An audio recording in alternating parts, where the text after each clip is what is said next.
तो हंगामे के बीच झारखंड विधानसभा शीतकालीन सत्र का चौथा दिन जब 5 विधेयक पारित हुए और थोड़ी बहुत जनहित के मुद्दों पर चर्चा भी हुई है, क्योंकि लगातार इससे पहले हंगामा होता दिखाई दे रहा था और इन हंगामों की वजह से विधानसभा में कार्रवाई भी सही तरीके से नहीं चल पा रही थी। हालांकि बीजेपी की तरफ से आज भी जोरदार प्रदर्शन किया गया और साहिबगंज में जो घटना हुई है, महिलाओं के साथ जो अत्याचार हुए हैं उन पे सवाल खड़े हुए। रिम्स में जिस तरह से बेड नहीं है, मरीजों को जमीन पर लेट कर इलाज कराना पड़ रहा है, उसे लेकर भी बीजेपी के विधायक ने विरोध दर्ज कराया। आप देख सकते हैं टीवी स्क्रीन पे। और ज्यादा जानकारी के लिए इस वक्त हमारे साथ हमारे संवाददाता मदन जुड़े हुए हैं, सीधे चलेंगे उनके पास। मदन, कहा जा सकता है कि चौथे दिन जिस तरह से लोगों को जो उम्मीदें होती है कि सत्र अगर चल रहा है तो जनहित के मुद्दों पर चर्चा होगी, आम लोगों की बातें होंगी, तो कुछ हद तक आज लगता है कि सत्र सार्थक रहा है। जी बिल्कुल, देखिए आज जैसे ही सत्र की शुरुआत हुई तो शुरुआत में बीजेपी विधायक बिरंची नारायण ने अखबार का हवाला देते हुए कहा कि राज्य में जो महाधिवक्ता हैं उनको जल्द से जल्द बर्खास्त किया जाए और सीबीआई जांच कराई जाए, क्योंकि वो अपराधी तत्व को बढ़ावा देने के लिए वो सहयोग कर रहे। ऐसे कई गंभीर आरोप उन पर लगाया। लेकिन अगर आप विधानसभा के बाहर देखें तो बीजेपी के विधायकों ने सबसे पहले तख्तियां हाथ में लेकर के राज्य में बिगड़ती कानून व्यवस्था को लेकर के सरकार पर जमकर हमला बोला।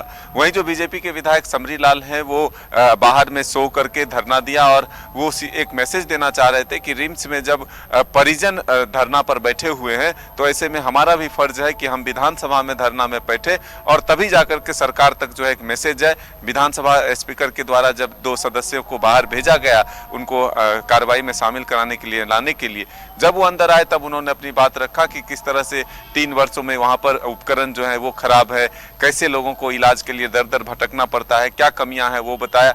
लेकिन अगर आप पूरी तरह से आज के कार्यवाही को देखें तो सार्थक तरीके से हुआ। प्रश्नकाल भी चला और जो 6 विधेयक थे उसमें से 5 विधेयक पास भी हुए।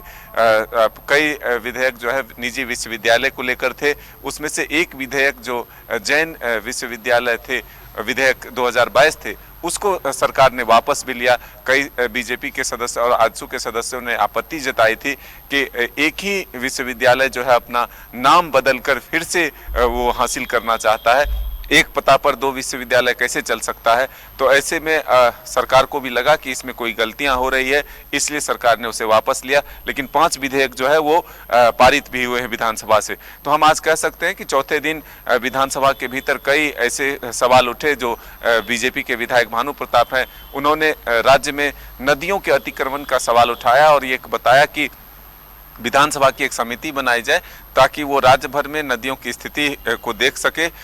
हर जिला में एक समिति बनाई जाए ताकि आने वाले दिनों में जो हमारी पीढ़ी है उसको जल संकट का सामना न करना पड़े। तो ये हम कह सकते हैं कि आज कई महत्वपूर्ण ऐसे विषय रहे जिसको विधानसभा के पटल पर सभी विधायकों ने रखा। चाहे बिजली से जुड़ा हुआ समस्या हो, कांग्रेस के विधायक दीपिका पांडे ने बिजली की समस्या से अवगत कराया सभी को और कहा कि राज्य में अगर ठंड के मौसम में इस तरह से बिजली आपूर्ति बाधित होती है तो समझ सकते हैं कि गर्मी के दिनों में किस तरह से सामना करना पड़ता है। और जब हम अपने जनता के बीच जाते हैं तो हमको जवाब देने में नहीं बनता है। वहीं जेएमएम के विधायक ने तो यह मांग कर दिया कि एक समय फिक्स कर दिया जाए कि आखिर दिन में कितना बजे से कितने बजे तक बिजली काटी जाएगी और शाम को कितने बजे से कितने बजे तक बिजली काटी जाएगी। इस हिसाब से हम जनता को बता देंगे, तब हमें भी परेशानियों का सामना नहीं करना पड़ेगा।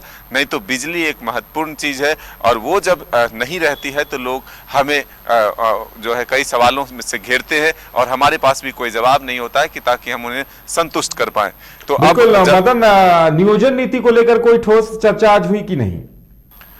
बिल्कुल, देखिए जब निजी विश्वविद्यालय के विधेयकों पर चर्चा चल रही थी तब बीजेपी के विधायक अमित मंडल ने सरकार को फिर आईना दिखाने का काम किया और वो साफ तौर पर कहा कि सरकार अगर कोई नीतियां बनाती है तो वो अपने ही विधिक विभाग की सलाह को नहीं मानती है।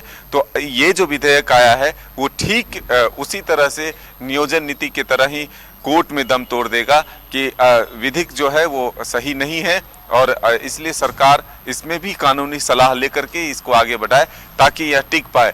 आज भी कई विधायकों ने नियोजन नीति को लेकर के सरकार के समक्ष अपनी बात रखी है कि वो राज्य का सबसे ज्वलंत मुद्दा है और सदन से एक मैसेज है। अब देखना होगा कि कल जब मुख्यमंत्री का अंतिम भाषण होगा विधानसभा सत्र के अंतिम में तब उस समय सरकार के द्वारा क्या कुछ घोषणा की जाती है, क्योंकि सरकार भी इससे अवगत है कि नियोजन नीति को रद्द होने के बाद छात्र आंदोलित हैं, क्योंकि अब उनको कई तरह की मुसीबतों का सामना करना पड़ेगा। उनका जो समय बर्बाद हुआ है वो वापस नहीं हो सकता है।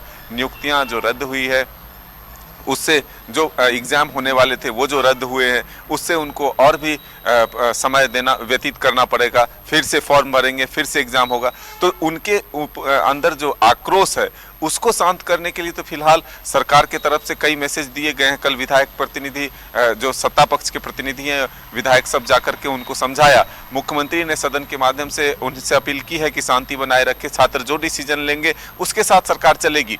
फॉर्म फीस को लेकर के भी उन्होंने आश्वासन दिया कि कम से कम जो होगा वो किया जाएगा।